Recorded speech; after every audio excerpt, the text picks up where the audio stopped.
Alright, so, Undertale. Have you heard of Undertale? Yeah, you probably have. If you've been around the internet for the past few years like I have, and if you've seen the Funny Bone Man or heard any of these songs or sound effects, well, there you go. That's Undertale. Or that is a small portion of Undertale. But if you know nothing about the game itself, or anything related to it, besides just those random memes, you've come to the right video. So, here we go. Undertale is an RPG, or role-playing game, created by Toby Fox in the year 2015. Yes, almost 10 years ago.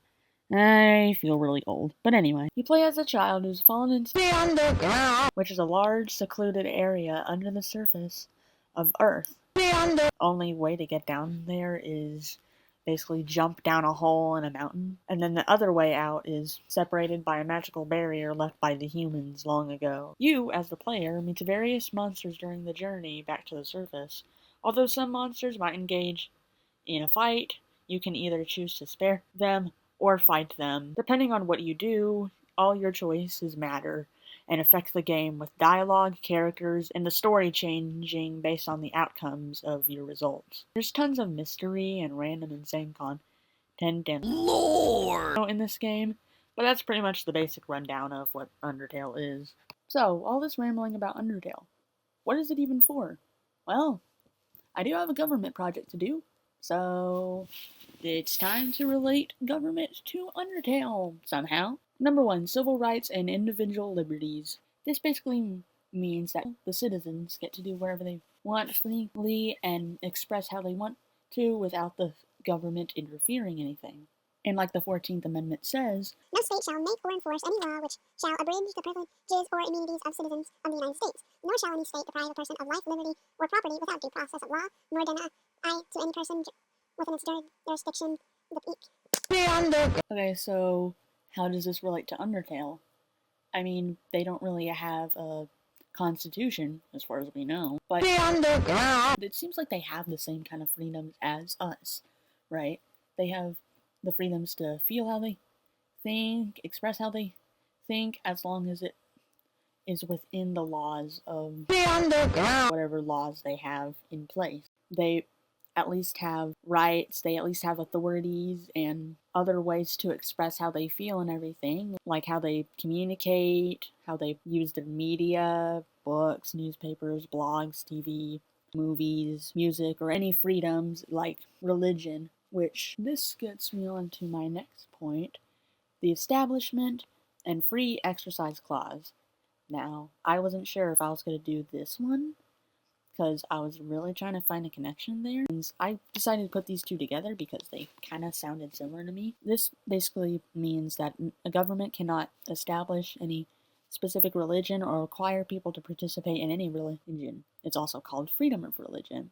The government cannot restrict your right to participate in your religion of choice. And again, going back on that thing about their freedom and everything, this game is literally just about a child going underground. It's not going to mention stuff like religion in it. Like, they're doesn't seem like it has too many religions, but I feel like if it did, it would end up being similar to our world. 3, political parties and ideologies. Okay, so when I first thought of the idea of the political parties in the underground, the political parties I thought of were the monsters in the underground and the humans that sent them there. One of the parties believing a certain way and thinking everything is wrong with the opposite side and just disagreeing on every front. That sounds like the humans whenever they put the monsters underground, and that sounds like some of the monsters about the humans. Like I said, a few of them do attack you in the game because you are a human, but some of them don't. Both sides butting heads over a literal war, the monster-human war. It wasn't a political debate on who was gonna run the world, but it was a debate, nonetheless, that ended up sending monsters into the underground. 4, capitalism. Now, how was I gonna connect capitalism to Undertale? Well, the businesses it has. We don't know anything about an economic system in the underground. Not a specific one, but there are many different places, like the shops in Snowden, the inn over there, the actual hotel, the Spider Bake Sale, and Nettaton's large celebrity empire with his resort shows. There's a lot that goes on there, especially financially, you would think. So yeah, capitalism does exist. What happens with the money? Who knows? Probably to the king. Also, they have a royal scientist. Money must be going to the king, her, like other people of the 5. The political system. So, what political system does have? Easy enough.